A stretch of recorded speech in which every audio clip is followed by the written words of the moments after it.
Pag may nahulog kasi, may darating daw. Oo, tama kaya? tama. Kapag nahulog yung loob mo, may darating? Sige nga, magpahulog ako ngayon.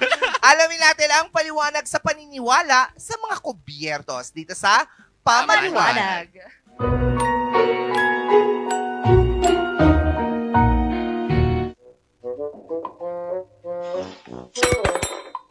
Naku anak, bakit naman yan ang hulog mo? Naku, pangit na babaeng bisita na yan. Ay, Diyos ko. Mare, yung hulog mo sa paluwagan, hindi ka na naguhulog. Lalaki, oo. Lalaki naman bisita natin ngayon, anak. Mare, andyan ba si kumpare? Ako, iinom na naman kayo. Naku, hindi. Magsusumba kaya kami. Anak? Hi, Dita. Go Rebels lang kami na anakshis mo dyan sa labas. Oo, saglitan lang. Mudra, Go Rebels lang kami saglit ha. Saglit lang po, ma. Bye-bye. Ayon sa mga matatanda, kapag tinidor ang nahulog, lalaki raw ang bisita. Kapag kutsara, babae naman. Bakit? Wala pang scientific basis. Pero ang paniniwala noon, ang pagkain daw ay sagrado. At kapag may nahulog habang naghahain ka, may enerhiya na nagpapahiwatig ng paparating na bisita. Noong unang panahon, bago pa dumating ang mga Kastila, ang mga ninuno natin ay naniniwala na sa mga espiritu o elemento sa paligid, sa hangin, apoy, bahay at syempre, kusina. Ang kusina ay sagrado. Dahil dito niluluto ang pagkain at napapasa ang good energy sa pamilya. Kaya kapag may biglang nangyaring di inaasahan habang naghahanda, gaya ng nahulog ng kubyertos, ito'y sinasabing may ibig sabihin gaya ng may paparating, may galaw sa paligid, may nagpaparamdam.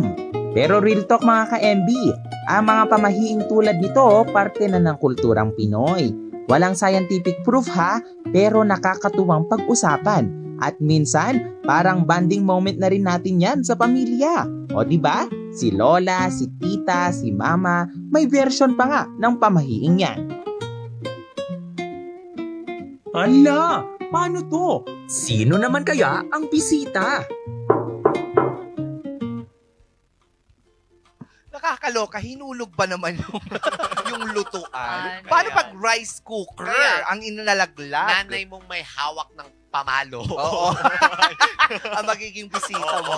Nasubukan nyo lang. Kasi ako, personally ha, in all fairness, nangyari na nga talaga na pag may nahulog, meron at meron talagang dumarating. Kaya nga minsan pag wala nang dumarating, nilalaglag ko lahat ng kubyerto sa bahay. Ngayon. Walang dumating. Oo. Pinagalitan ako ng nanay ko. Kasi, madumi na yung mga kubyertos nyo. Oo. Naghugas pa ako. Oo nga. Actually, pinahugas ko. Oo. Wow, pinahugas ko. Ikaw may experience ka na bang ganon? Mr. Ron Maranan? Meron naman. Pero babae kasi. So, Babae yung alin? di ba kasi pag kutsara,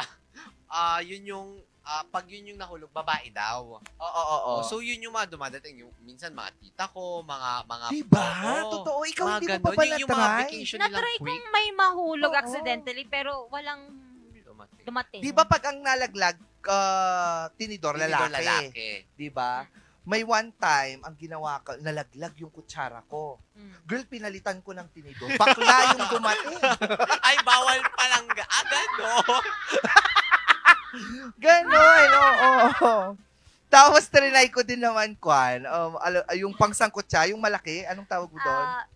Yung sandok, matanda. Ayaw ko. Oo, pero gabi na siya dumating. Ay, iba na yun. Iba na yun. Mga around 3 a.m. Oy, natawa ka doon. Naunang nahulog yung Kutsara. Pinalitan mo ko. ng tinidor. Ang Bakla nangyari. yung dumating. Try nga. Try nyo yan, in fairness. Masaya siya. Pero Pero wag nyo nang gagamitin pag nalaglag, mga ka-MB. Pero tandaan, 5-second rule. pero Alisbea, 5 minutes. Kasi mabagal na yung mga bacteria bumalik. Oo nga, parang na-shock sila. May nalaglag. Basta talasan nyo lang yung tingin ninyo kapag may nalaglag para alam nyo kung sino mga bisita. Oo.